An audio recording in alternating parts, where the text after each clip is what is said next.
A lot of the sim racing community said it wasn't going to happen, but it did. Le Mans Ultimate has left early access and is now in full release. Well, sort of. It's still missing a few features that were promised, but more on that later.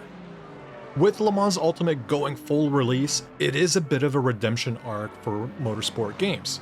They released the terrible NASCAR 21 title, lost the licenses to BTCC and IndyCar due to some very terrible mismanagement, and I am putting that very lightly. They became a pariah in the sim racing community, but then something happened. Stefan Hood was brought on as MSG CEO after the previous regime faded away into obscurity. Stefan Hood was thrown the daunting task of steering the ship around. Along with it came some hard decisions. The launch of LMU Early Access was a bit of a mess, but over time, every update provided much needed enhancements to the title, and in the last few months, the title has been in a very good place with some lingering issues that are yet to be resolved. I think I'm one of the few people that doesn't agree that this title should be called 1.0, and hear me out on this. We covered most of the updates and the DLC that came to the title during early access, and we gave them a pass on a few things because of that. But now being called 1.0 and with still some missing features like proper head setup, proper telemetry output, driver swaps, which is coming later, and a single player career mode, we can call them out now on some of those missing features. For a title like this that only covers WEC endurance racing, having a proper single player career mode is a must. You need to give something to the people that prefer single player content, a way to feel that they've accomplished something, a way that they know that progress has been made. Yeah, you can create a race between 2023 and 2025 cars and race against the AI, but that's different. It's not satisfying to those people. And I think that's a big reason why the F1 games are still very popular with their single player content. The good thing about offline races is that you can save your race and come back to it later, so you could do a 24-hour Le Mans race against the AI, and the single player career mode is expected to be released in 2026 with some advanced features. I don't know if it's going to be a full-blown story mode like the F1 career mode, but I expect it to be something like the EA WRC title.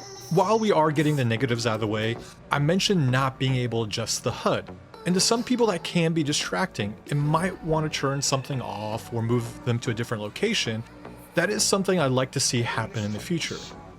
Another thing is telemetry output. LMU does not output all telemetry information, so if you're using a DDU or any other kind of device, you won't be able to see everything on the screen, and depending on what telemetry plugin you're using right now, it might cause some lag spikes and unstable frame rate or even crashes. So for right now, it's best to not use any plugins at all. The other negative thing I want to cover is driver swaps. This was a feature that was teased from the very beginning and was one of the selling points of the game. And the feature is available in the title right now, but you won't be able to take advantage of it until they do their driver swap event in August. And I feel that should have been something that should have been done in 1.0 release. It's something that I've been waiting on for a long time, and being able to do driver swaps with friends or take on racing in co-op mode in special events. Endurance racing has been one of my favorite things in sim racing, and with a title whose sole purpose is endurance racing, we can't even do that yet. Now going into a little bit of positive, let's get into the user interface. Every sim title, past, present, and future, needs to use LMU as a case study when it comes to creating an easy, understandable, and clean UI. I really like the new updated car setup screen that's been further streamlined so you can do quick changes to the tires, virtual energy, and a few more things. Like I said, other sims need to pay attention to this.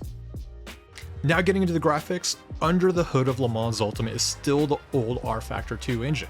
While the graphics are a big step forward, there are still some quirks and some performance issues. I think the car and the track graphics look great during the day. Some might say the colors look a bit too oversaturated, but for me it makes everything stand out even more. Now, nighttime or driving in the wet is a different story.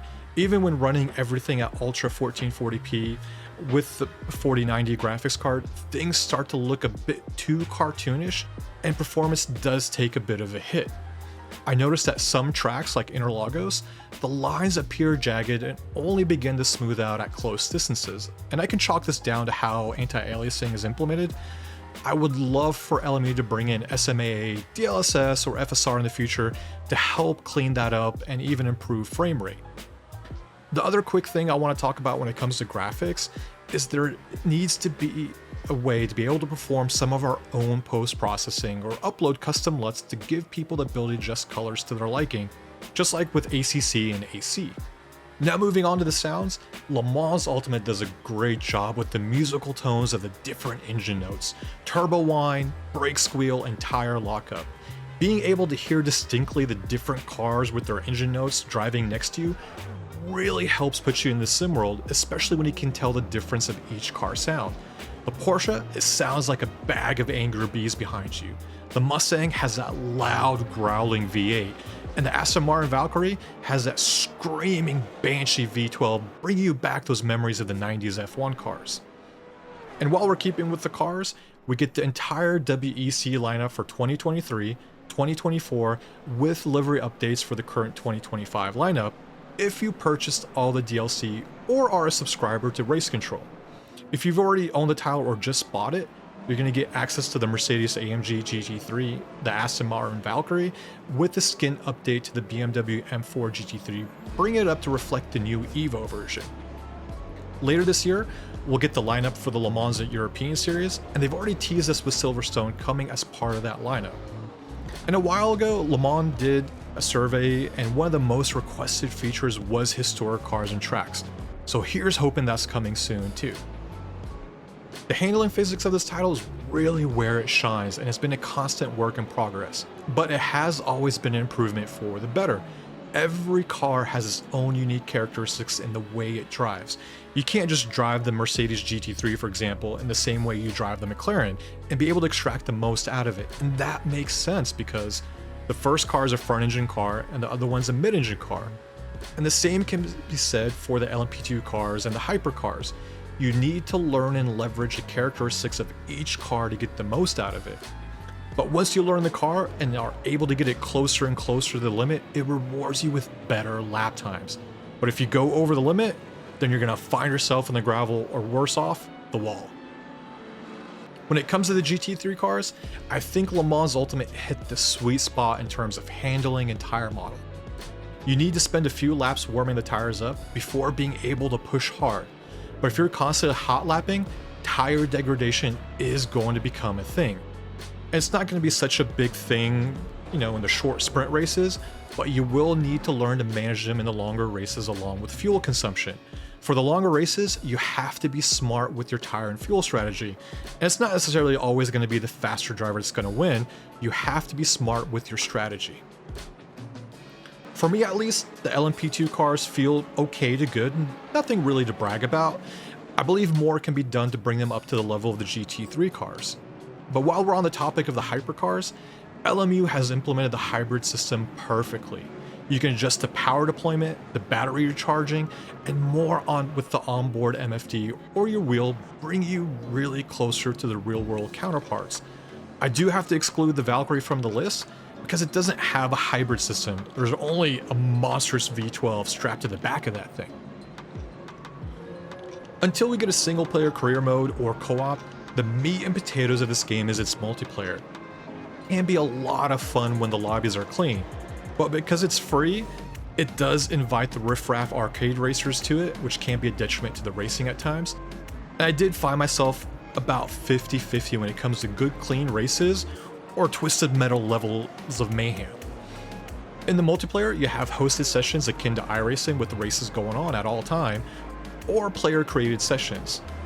The hosted sessions work with driver and safety rating, and you have to build up your license in order to access to higher race sessions or special events. You can create teams for endurance racing with driver swaps. There is a pay aspect with Race Control that allows you the ability to race on the online championships and create and use custom liveries. It also gives you all the DLC for free with an active sub. Now, I paid for it so I can have the option for the custom liveries, but if all you want to do is race, there's really no need to worry about getting the subscription.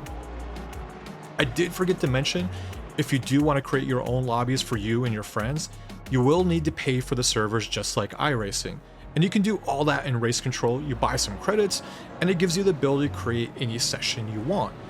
You have a good amount of control over how you want the session to be made, so you can create a session immediately, or you can schedule it for later when you know your friends are going to be online. The racing in LMU is really fun if you're grouped with a good bunch of drivers, and what makes it even better is the great netcode system that's in place. You can do a little bit of bumping and shoving at the expense of your safety rating, but it's not like iRacing where a gentle breeze can throw you into a different postcode. You can have some good, clean, or rough fair racing, and this is where I think the bulk of the player base is going to be hanging out for now, until the career mode is released, bringing those crowds into the fold. So what's the verdict on Le Mans Ultimate? I think LMU is a must-buy for fans of endurance racing and WEC in particular. It's still a work in progress even with the 1.0 tag, but what sim isn't nowadays? This is a game for people that want multi-class endurance racing with other people online, but if you're a person that just wants to be in single player, I would wait until the career mode is implemented and come back and take a relook at it again.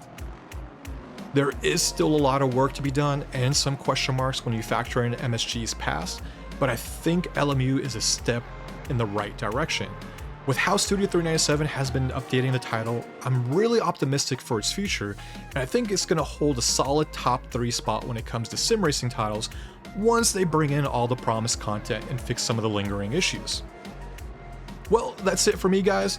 If you have any questions on Le Mans Ultimate or want to share your LMU experience, let me know down in the comments down below. And as always, if you like this video, please like, share, and subscribe.